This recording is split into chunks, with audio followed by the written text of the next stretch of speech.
আজকে হচ্ছে জামাই ষষ্ঠীর পরের দিন, মানে সোমবার। প্রচণ্ড গরম পড়েছে, এতটা গরম পড়েছে যে বলে বোঝাতে পারছি না। এদিকে রোদটা কিন্তু খুব বেশি নেই, কিন্তু দেখবে তোমরা রোদটা কেমন। দাঁড়াও, চাপা একটা ওয়েদার।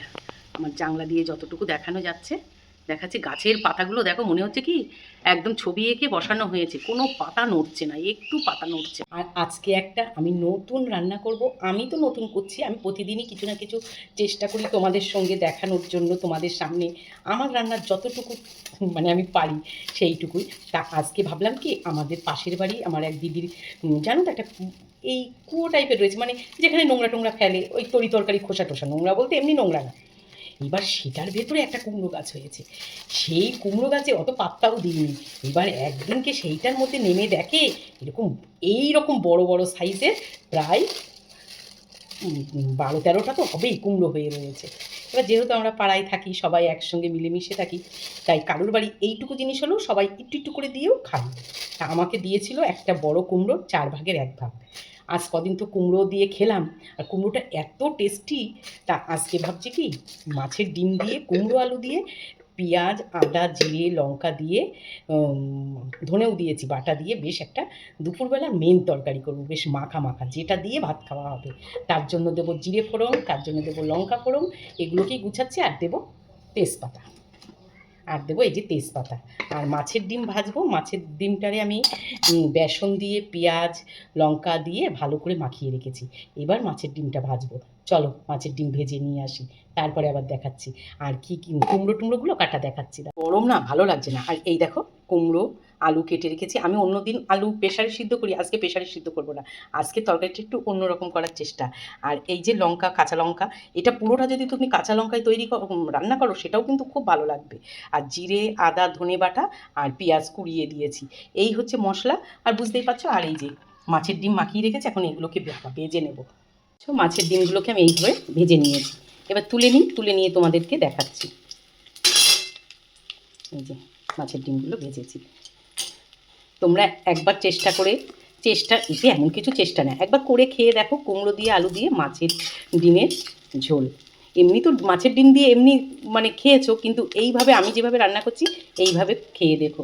আর ভিডিওটা বলবো প্রথম থেকে শেষ অবধি দেখার অনুরোধ রইল আমার সকল বন্ধুকে, যে যেখান থেকে দেখছো। আর ভালো লাগলে অবশ্যই লাইক কমেন্ট শেয়ার করে আমাকে একটু ভালোবাসা দেবে। আর যারা ফেসবুক থেকে দেখছো তাদেরকে বলবো একটু আমার পেজটাকে ফলো করে দিতে। যারা ইউটিউব থেকে দেখছো তাদেরকে বলবো একটু সাবস্ক্রাইব করে আমাকে পাশে রেখো। তাহলে দেখতে থাকো আজকে দুপুরে আমার রান্না মাছের ডিম দিয়ে কুমড়ো আলু দিয়ে ঝোল। এই কিন্তু আলু ভালো করে ঢেকে ঢেকে ভেজে নিচ্ছি, যেহেতু কুমড়ো সেদ্ধ হতে টাইম লাগবে না, তাই আলুটা তেলের ওপরে দিয়ে আমি ভালো করে ভেজে নিচ্ছি। আমি এখনও কোনো ফোড়ন দিইনি, আমি আলুটাই ভাজছি। হয়ে গেছে ভাজা, অনেকটা হয়ে গেছে। আর ঢেকে ঢেকে যেহেতু সিদ্ধ মতো ভাজছি, সেই জন্য সিদ্ধও ভালো হয়েছে। এবার আমি এই মাঝখানটা একটু ফাঁকা করে নেব, তারপরে গ্যাসের জোরটা বাড়িয়ে দেব। তারপরে ওখান থেকে দেখো সব তেলগুলো মাঝখানেই রয়েছে। আর আমি খুব বেশি তেল দিয়ে রান্না করব না, কুমড়োর তরকারিতে খুব বেশি তেল দিলে ভালো লাগবে না। তারপরে এই যে জিরে লঙ্কা আর তেজপাতা দিয়ে দেবো ফোড়নে, দিয়ে দিলাম। এবার আবার একটুখানি এটা একটু ভাজা ভাজা করে নেবো, একটু সাইড করে নেবো। তোমরা যদি চাও আলুগুলো তুলেও নিতে পারো, আমি আর ওইসব করলাম না। এই যে ভালো করে ভাজা ভাজা করে নেবো, দেখতেই পাচ্ছ ভালো ভাজা হয়ে গেছে। এরপরে আমি কুমড়ো আর কাঁচা লঙ্কা দিয়ে দেবো, দিয়ে ভালো করে নাড়াচাড়া করে তারপরে দিয়ে দেবো লবণ। পরে আবার যদি মনে করি যে আরেকটু লবণের দরকার হবে তখন পরে দেবো। এরপরে দিয়ে দেবো হলুদ, দিয়ে ভালো করে নাড়াচাড়া করে নেব। একদম সিম্পল তরকারি, গরমের দিনে একদম উপযুক্ত। এরপরে আমি একটু ঢেকে দেবো, জানো তো, ঢেকে দিলে ঢেকে এইভাবে যদি তেলের মধ্যে ঢেকে দিয়ে সিদ্ধ করে তরকারি রান্না করো না, দারুণ টেস্ট হয়। তারপরে আবার একটু পরে আসছি। এবার আমি ঢাকনাটা খুলব, ঢাকনাটা খুলেছি, দেখো ভালোই ভাজা ভাজা হয়েছে। এরপরে আমি এই মশলাটা দিয়ে দেবো।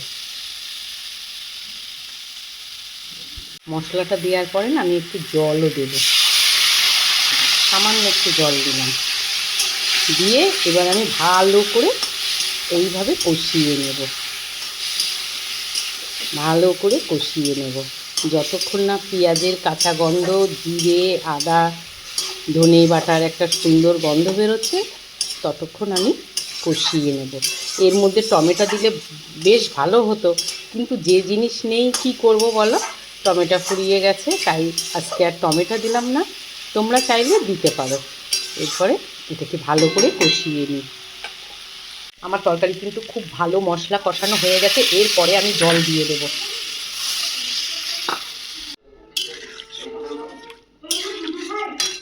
এই যে জল দিয়ে দিয়েছি। এবার একটু কালারের জন্য একটু লাল লঙ্কার গুঁড়ো দিয়ে দিলাম। এটা আবার ঝালও হবে অল্প বিস্তার, শুধু যে কালার হবে তা না। এই যে তরকারিটা সুন্দর একটা কালার এসে গেল। এবার ফুটে উঠলে তারপরে মাছের ডিমগুলো দিয়ে দেবো। ততক্ষণে তোমরা সাথে থাকো আমার। কুমড়ো আলু দিয়ে মাছের ডিমের তরকারি। এই যে ডিমগুলো দিয়ে দিলাম। এবার ভাজা ভাজাতে তো অনেকটাই গলে গেছে আলুটা। এরপরে পুরোটা হয়ে নামিয়ে তোমাদের সঙ্গে দেখাচ্ছি। এখন ফুটতে দিই, অল্প আঁচ করে 15 মিনিট ফুটবে। কারণ সবজি যদি ভালো না সেদ্ধ হয়, সেই সবজির একদম টেস্ট ভালো আসে না। রান্নার সবজি না, রান্নার। তাই আমি একটু আঁচটা কমিয়ে দেব। আর দেখতেই পাচ্ছ কুমড়োগুলো এইভাবে কেটেছি, দেখো অনেকটাই গলে গেছে। বাড়ির কাঁচা কুমড়ো, এত টেস্ট হবে না তরকারিটা, সেই টেস্ট। কিন্তু একদম রেডি হয়ে গেছে, দেখতেই পাচ্ছ। আর দেখো কুমড়োও খুব সুন্দর গলে গেছে, আলু তো ছোঁয়ার আগেই গলে যাচ্ছে। তাহলে এবার আমি নামিয়ে দেব। কিন্তু না, নামানোর আগে আমি একটুখানি আমার যে মানে ভাজা মশলাটা থাকে সেটাকে দিয়ে দেবো, দিয়ে নামিয়ে দেবো। তাহলে তোমরাও কিন্তু এইভাবে রান্না করে খেতে পারো, কুমড়ো আলু দিয়ে মাছের ডিমের ঝোল।